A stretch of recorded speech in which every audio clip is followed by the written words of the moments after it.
Hey, Kim, why you're not at home? Because I'm visiting hospital for Maggie. It's already evening. Aren't you ready for dinner?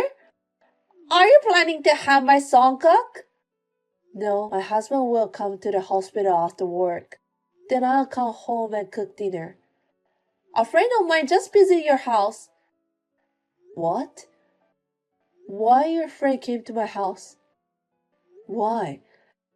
My friend said she had something to do around here. I told her she could have asked you a ride home. You didn't tell me that. I didn't tell you. Mother-in-law, I'm not always home. I don't like it when you make promises without my permission. You have dinner to prepare, right? That's why I thought you'd be home. But then my friend complained that you weren't home. I'm so embarrassed because of you. As I told you before, I come to hospital for my daughter when I have time. So please don't make that kind of promises. I'm in hospital more than home. Don't you think you're spoiling Maggie too much? Just because your daughter is sick doesn't mean you have to go every day. She's still a little girl, and we don't know when her condition will change. Please don't say that. She's sick from the start, so don't worry about it. The doctors say she doesn't have long to live. So you don't want me to take care of her? That's not what I meant. She doesn't have to be a center of your life, do you? I wish you'd pay little more attention to me. You have a car, but you only use it to go hospital. Why don't you take me on a spa trip once in a while? Right now, I want to be with Maggie as much as possible. My husband feels the same way. I don't think so. My son is with you because you're with her all the time. I guess he has no choice but to go along with you, right? He's not. My husband and I care most about our daughter. You're so stubborn. She's a girl. You don't have to go that far. Gender has nothing to do with it. Yes, it does. If it's a boy, he's going to be the heir. I'm hoping to have a big grandchild soon. I'm sorry, but I can't think about that right now. Now, if you excuse me, I have to support Maggie's meal. Hey, I'm not done yet. I want to go to an outlet mall with my friends next time. Please take us there. You couldn't do it today, so why not?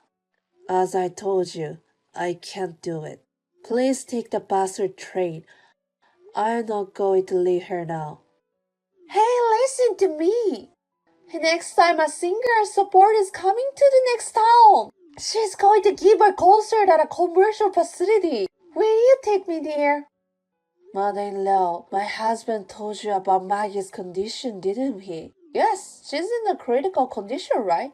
Then how can you ask me to do such a thing? It doesn't matter. It's next week. I'm not asking you to take me there right now. Even so, I don't think this is the right time to say it. Then when should I tell you? You've been told many times in the past that Maggie was in danger. She'll be okay in a couple of days anyway. Right now, we don't know if she can make it or not. That's enough. What? Why should I get accused? Because this is not a time to talk about it. My husband and I have been staying at the hospital for the past few days. I don't know anything about that. It's none of my business. She's your grandson too. A grandchild who's been in the hospital all this time. I haven't seen her at all. I've even forgotten what she looks like. Honestly, this is no different than if she wasn't exist. I see. So, you will take me there, right? My neighbor, Mrs. Ellie, wants to go with us. So as I told you, I can't make any promises. Then how do you expect me to get there? It's difficult to get there without a car, isn't it? I asked my husband, but he said he's busy. You're the only one I can ask. I can't either. I just need a ride. If I take the bus, it won't arrive there at the right time. It's not my business. Just do what you want to do. You're useless. What's a daughter-in-law for? Before I'm your daughter-in-law, I'm her mother of my child. Wouldn't you have wanted to be there for him? Of course I would. A son is the most important here. Why, if he was a girl, I wouldn't have cared. That's enough. I have nothing to say to you, mother-in-law. Don't even contact me again. Hey, can't you take me there?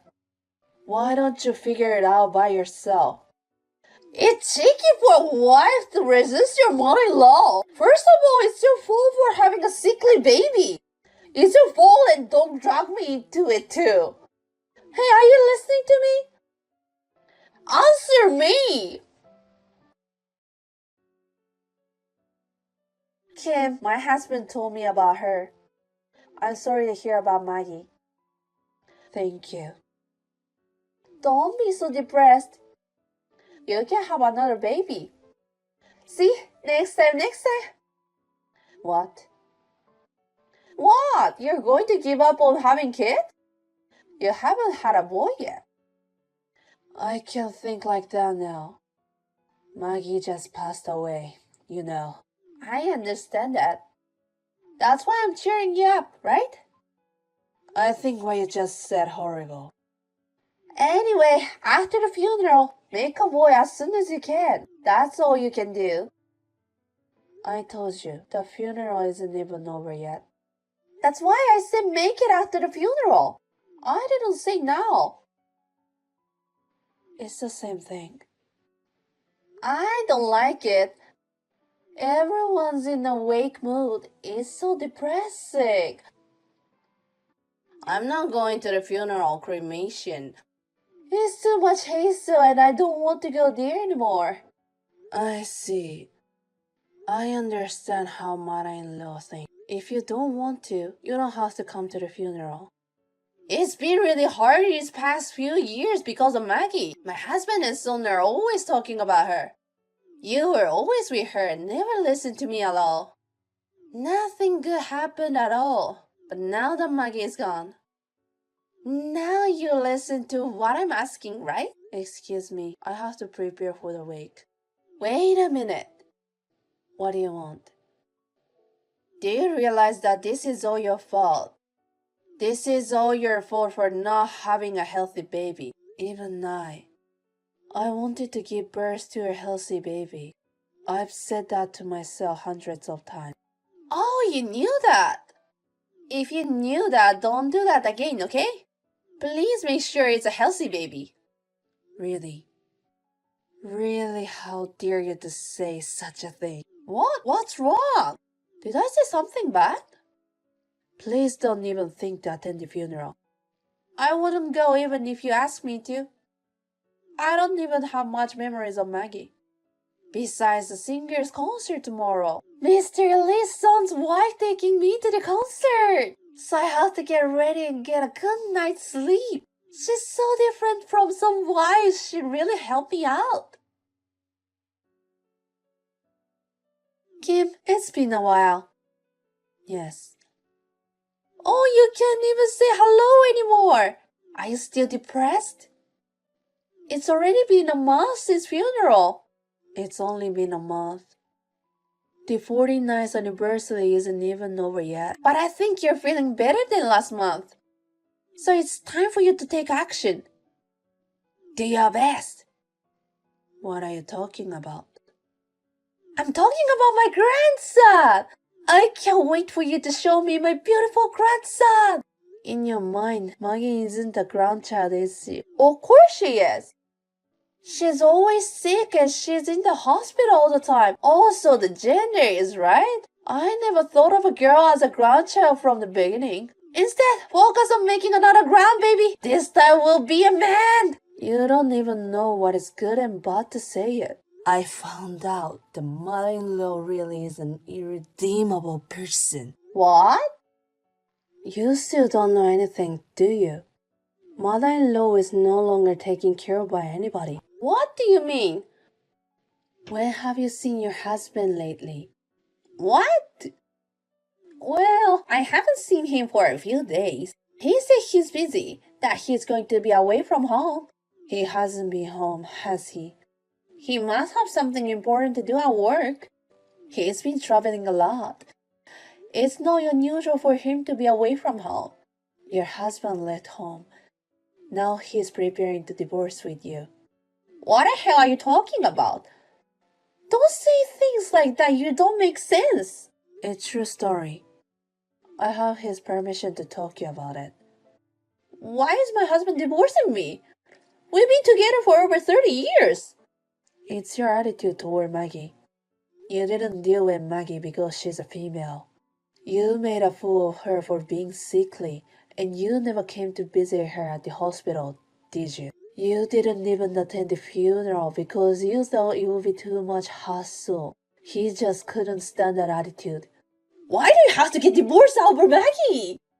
It's her fault for being sickly, isn't it? He couldn't stand that kind of attitude. Your husband really cared about her. He warned you many times, didn't he? He wanted you to stop being so harsh to Maggie. You want me to love any grandchild for her unconditionally? If you don't like something, you can't help it.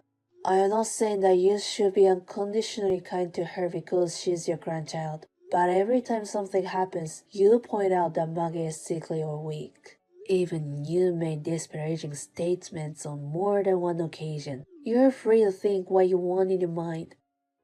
But you don't have to speak any single word, do you? I'm just being honest with myself. I just said what was on my mind. What's wrong with that? I think you don't understand that. That's why you're getting divorced. Also, my husband and I will be cutting you out as well. Why is my son cutting me out too? Because he's Maggie's father. My husband and I and father-in-law love Maggie. None of us will understand your mother-in-law. Don't ever get involved with us again. Wait a minute. I can get my husband on the phone. If I call now, it won't even go to voicemail. He's blocking you. He will have his lawyer contact you when he's ready to divorce you. I thought my son hadn't been responding to me lately. Maybe I've been ignored for a long time? I'm afraid so. I was going to block you too.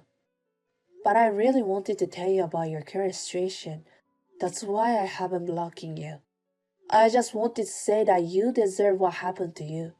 I will never forget the things you have insulted me for. Kim, wait! I apologize! So please tell my husband and son. Could you tell them that I'd like to return the call? Why would I? Even if I did, neither of them will make a move. If you have something you want to tell me, contact the lawyer your husband hired. That's not my point! I want a proper family discussion! Family? Are you misunderstanding something? None of us consider you as a family. I think you might say it better way. I am still your mother-in-law. I never thought of you as my mother-in-law. What? After I got married, you started picking on me. After giving birth to Maggie, you started insulting me for giving birth to a sickly child. You know, you are the one who disrespects your grandchild. I can't even consider someone like that a stepmother. But it doesn't matter for now. You didn't recognize her as your grandchild either. It's up to me what I think. Kim, I'm sorry. I'm sorry when I treated Maggie badly. It's too late for apologize. She won't come back. I won't do anything like that again. You can do whatever you want. It's none of our business. Think about what you've done and live from now on. How am I supposed to leave? My husband says he's divorcing me too. My son has disowned me too. Kim, please help me. I'll do anything. If you do anything, just forget about us. We will never help you. You're nothing to us. Then there was a discussion about my parents-in-law's divorce. My mother-in-law insisted that never wanted a divorce. In the end, it was a meditated divorce. However, she was always neglecting her housework and playing around. She was also verbally abusive to my father-in-law in a way that hurt him emotionally. In the end, it was decided that my mother-in-law had a problem. My father-in-law's claim was accepted. and we were able to get a divorce. Currently, my mother-in-law is living alone in the house. I heard that she's looking for a job while living alone in the house she received as a part of the property division. Also, my husband had put in a good word with relatives and acquaintances of my mother-in-law. My mother-in-law's terrible attitude soon became a rumor. My mother-in-law's terrible attitude soon became known and no one would take her seriously. My mother-in-law has lost all their family. I don't know how she will live in the future, but it is none of our business. We will not help her in any way, no matter how much trouble she may be in the future. My husband and I moved out of the house as soon as our daughter passed away, and my father-in-law has moved to the same neighborhood. I will never forget the sadness of my daughter's death. But it is not only sadness, but we also have happy memories of our daughter. I hope that we can move forward, even if it is little by little. I want to live my life to the extent that my daughter in heaven will not be worried. Together with my family, who has also borne the grief, I will do my best to get over it.